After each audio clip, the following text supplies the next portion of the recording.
శివుడు అన్నాడు గౌతమ మహర్షితో, అరుణాచలమునందు ప్రదక్షిణము గొప్పది.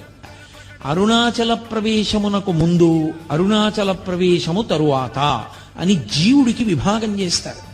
అసలు వీడెప్పుడైనా అరుణాచలం వెళ్ళాడా చూస్తారు. అరుణాచలం వెళ్ళాడు, ఆ జీవుడి స్థాయి వేరు. అరుణాచలం వెళ్ళలేదు, ఆ జీవుడి స్థాయి వేరు. ఇప్పుడు అరుణాచల ప్రవేశం చేశాడు, గిరి ప్రదక్షిణం చెయ్యాలి, ఆ గిరికి ప్రదక్షిణం చెయ్యాలి తాను. ఆ కొండకి ప్రదక్షిణం అంటే శివుడికి ప్రదక్షిణమే. ప్రదక్షిణం అన్న మాటకు అర్థం మీరు బాగా గుర్తుపెట్టుకోవాలి. ఏ బిందువు దగ్గర మీరు బయలుదేరారో తిరిగి ఆ బిందువు దగ్గరికి వచ్చేయాలి. కుడి చేతి వైపుకి మీకు కొండ ఉండాలి, ఉండేటట్టుగా తిరిగి రావాలి. అలా తిరిగి వస్తే దానికి ప్రదక్షిణ